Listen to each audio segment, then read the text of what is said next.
Ladies and gentlemen, while Arknights Global Dwellers are having collaboration event with Siege, currently Arknights CN is having a collab event with Dungeon Meshi, featuring Laios Party, with Marcille being the 6th star.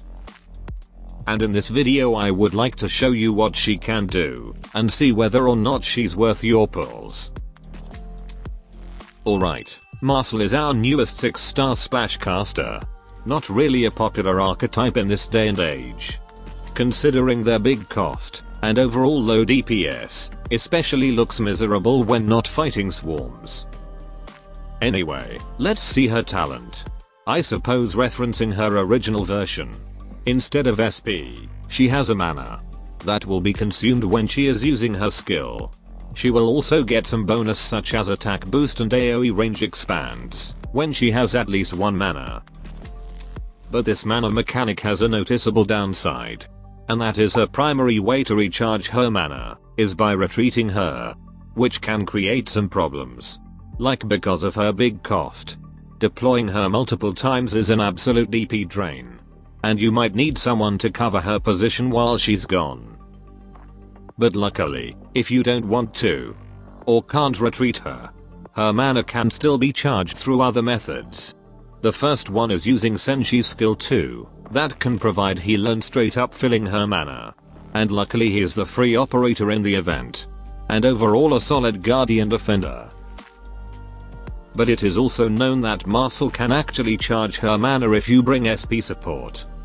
Yes, SP recovery from operators like Mostoma, Telopsis, Luskarm and Stainless will actually work to charge her mana.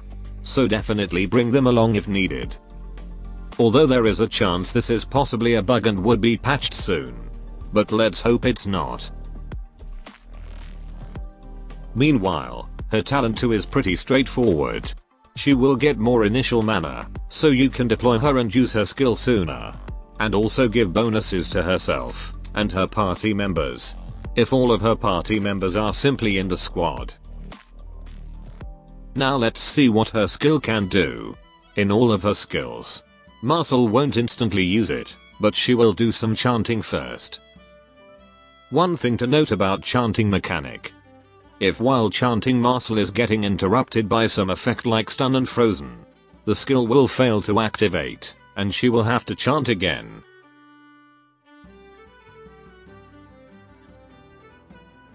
And instead of SP cost, this is pretty much maximum mana she can store. Anyway, in skill 1, she will increase her attack, and also heal allies if there's no targets. But she will consume 2 mana each time she attacks or heals. In terms of damage, this skill is nothing amazing, or even straight up bad against someone with some resistance. But the healing is actually pretty great. I'm talking about more than 2k HP per heal here. In a single swing, she can instantly recover average operator's HP. And I find it very useful to heal someone with a large HP, but has low or zero defensive stats. Like Crusher Guards for example, particularly when they're dueling an enemy. However, because of the healing requirements, you will need to precisely position her to use her healing.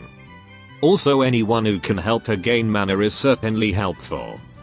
And thankfully, because you can turn on and off this skill anytime, and with a short chanting interval, you can easily manage when you want her to use her skill and mana, and when to get some.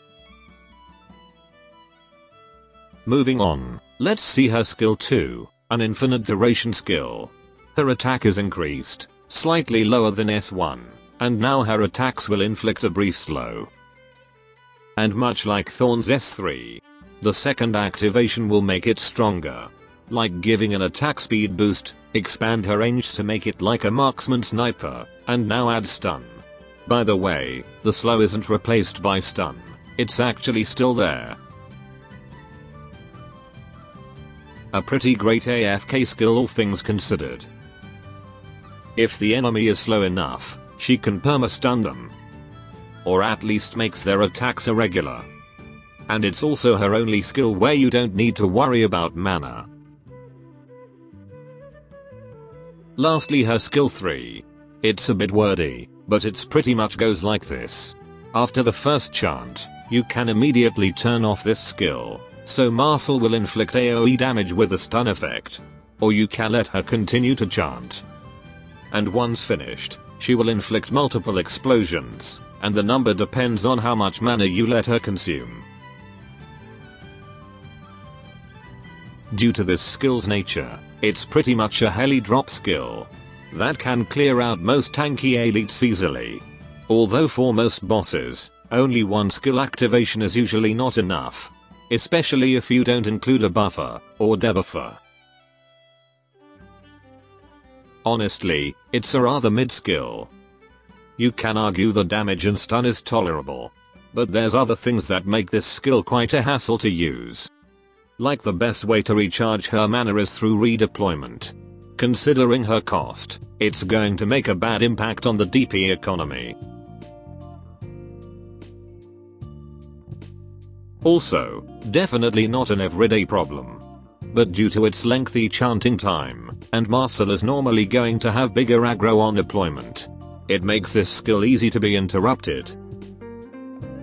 So that's pretty much all that Marcille can do. Overall a decent 6-star splash caster that doesn't lean too much on crowd control for once.